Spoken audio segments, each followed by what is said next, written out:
Pemirsa, Wakil Ketua DPR RI Sufmi Dasko Ahmad meninjau korban ledakan SMA Negeri 72 Jakarta di Rumah Sakit Islam Jakarta Cempaka Putih Jumat sore.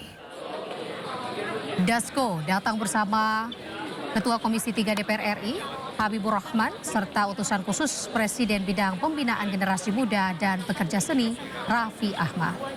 Sekitar pukul 17.14 mereka tiba dan langsung memasuki ruang instalasi gawat darurat. Mereka tampak berbincang dengan para korban yang tengah dirawat. Pertama-tama kami sampaikan keprihatinan yang mendalam atas terjadinya peristiwa yang tidak diinginkan ini.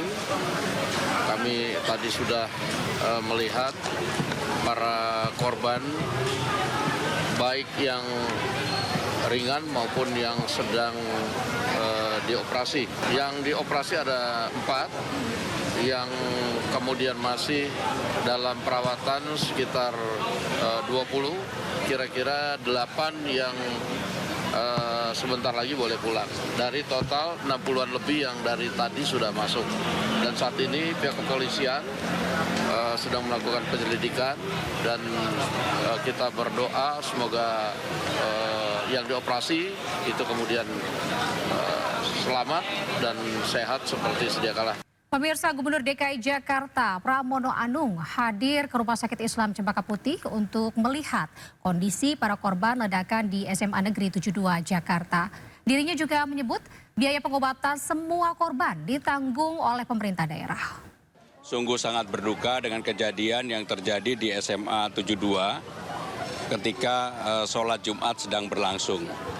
Untuk peristiwanya dengan detail menjadi kewenangan sepenuhnya kepolisian, termasuk berapa korban, apa yang terjadi dan sebagainya. Tetapi dalam keadaan yang seperti ini, pemerintah DKI akan hadir untuk semua hal yang berkaitan dengan tanggungan di rumah sakit sepenuhnya akan menjadi tanggung jawab pemerintah DKI. Dimanapun yang terjadi, pokoknya akan menjadi tanggung jawab pemerintah DKI, apakah di rumah sakit ini, rumah sakit lain, dan sebagainya. Sehingga dengan demikian kami segera, tadi saya sudah ada Ibu Kepala Dinas Pendidikan, Ibu Kepala Dinas Kesehatan, dan juga ada Wali Kota, saya minta untuk semuanya ditangani secara baik. Sedangkan untuk korban dan peristiwanya, kebetulan ada Pak Kapolda. Pak Kapolda, monggo. Beliau yang berwenang. Oh, beliau yang mau menyampaikan. Tapi nanti aja kalau udah update perkembangan ya. Keadaan korban gimana Pak Pram? Iya, Pak Pram. Tadi Mas sempat ngobrol dengan siapa di dalam? ya beberapa korban saya ngobrol. Tapi terus terang yang saya ajak ngobrol semuanya dalam keadaan sadar. Memang ada satu yang lagi mau dioperasi. Tapi untuk detailnya nanti biar kepolisian aja yang menyampaikan. Ya. Tapi ya. Pak, untuk jumlah korban yang ditanggung berapa Pak? Jumlah korban? Semua korban. Semua korban? Iya. Oke. Untuk saat ini ada belum? Yes, pokoknya semua berapa? 55. Ada 55 dari Pak Kapolda. Pokoknya semua korban di rumah sakit mana saja akan ditanggung oleh pemerintah DKI sampai dengan selesai. Ya. Pemirsa, Menko Polkam Syamari Chaniago menanggapi insiden ledakan di SMA Negeri 72 Kelapa Gading, Jakarta. Dirinya ini menyebut penyebab ledakan tidak bisa cepat disimpulkan dan butuh penyelidikan mendalam. Ya, baru kita lihat tempatnya kan di situ, terus ada beberapa yang terbuka gitu ya, dan cari apa sih Itu salah satu tindakan teroris bukan sih, Pak? Sama sekali belum. Belum termasuk tindakan teroris atau gimana? Belum tentu. Belum ada kesimpulan. Mungkin apa Pak indikasi awalnya mungkin udah terima Ada laporan dari Pak? Belum. yang di lapangan? Sekarang sedang diolah di situ dengan Kapolda dan Dandim dan wamen saya juga ada di sana. Bapak mau kesana juga ya. Pak? Pak, tadi Pak Kapolri, soal ledakan Pak yang 72 Pak. Pemirsa, fakta baru terungkap dari ledakan di Masjid SMA Negeri 72 Kelapa Gading, Jakarta Utara. Saksi mengatakan pelaku ini seorang pelajar. Berikut keterangan saksi saat ledakan terjadi. Banget, terus perempuan kan dia bicara masuk ke kantin, anak-anak cewek itu nggak boleh masuk kantin, suruh masuk ke ruangan sekolah. Nah gitu tiba-tiba kan udah beres tuh, langsung ceramah Pak Ustadz. Udah beres ceramah langsung kan doa, tiba-tiba langsung gitu, langsung meledak persis bom. Dengan si Bapak bom. Bapak posisi Bapak di mana tuh? Lagi barisan keempat. Barisan keempat. Ya. Dari ledakan jaraknya berapa dekat? Sekitar 2 meter setengah lah. 2 meter setengah. Kaca Bapak di sini beneran situ. Terus lalu apa yang Bapak alami Pak? Terkenal. Bapak alami langsung lari kan, lari namanya udah tua, langsung ditubruk mana.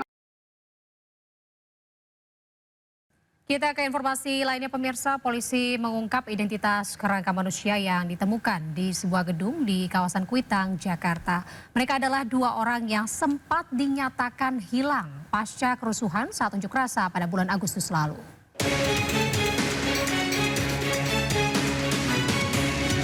Polisi mengumumkan hasil identifikasi 2 kerangka manusia yang ditemukan dalam kondisi hangus terbakar di sebuah gedung kawasan Kuitang, Jakarta Pusat. Dari hasil pemeriksaan, tim forensik mengidentifikasi kantong jenazah yakni berjenis kelamin laki-laki dengan perkiraan tinggi badan 158 hingga 168 cm. Polisi mengungkap kerangka tersebut atas nama Reno Syahputra dan Muhammad Farhan. Mereka sempat dinyatakan hilang pada unjuk rasa yang terjadi bulan Agustus lalu. Dan 2, pengambilan sampel DNA dari tulang. Dari hasil pemeriksaan DNA dan odontologi forensik bahwa nomor postmortem 0080 cocok dengan antemortem 002 sehingga teridentifikasi sebagai Reno Syahputra Dewo, anak biologis dari Bapak Muhammad Yasin.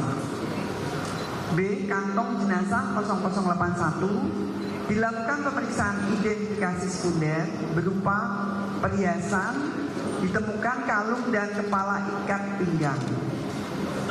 Setelah itu dilakukan pemeriksaan identifikasi primer berupa hasil pemeriksaan DNA dari tulang, nomor postmortem 0081 cocok dengan antemortem 001 sehingga teridentifikasi sebagai Muhammad Farhan Hamid, anak biologis dari Bapak Hamidi.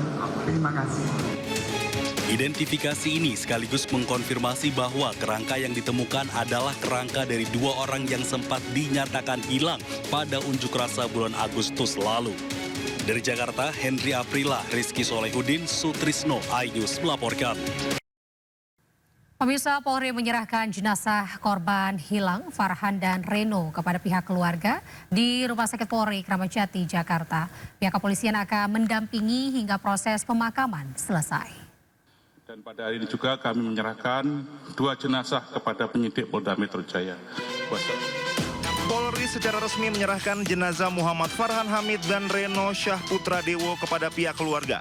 Proses penyerahan dilakukan secara berjenjang dari RS Bayangkara Polri Kramat Jati ke Polda Metro Jaya sebelum diserahkan langsung kepada keluarga masing-masing.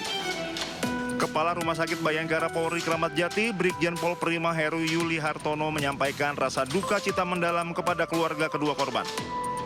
Hasil identifikasi memastikan kantong jenazah nomor 0080 teridentifikasi sebagai Reno Syahputra Dewo. Sementara kantong nomor 0081 sebagai Muhammad Farhan Hamid. Pihak kepolisian akan mendampingi hingga proses pemakaman selesai. Begitu ya? Iya, untuk penyelidikannya kepolisian maksimal sih menurut saya maksimal sekali. Jadi saya benar-benar berterima kasih atas kinerjanya kepolisian. Cuman kalau dari pihak keluarga kami untuk ditanyakan selanjutnya apakah puas atau bagaimana, kita masih keadaan berduka. Jadi belum tahu nih ya langkah selanjutnya gimana, apalagi ya tadi yang saya bilang.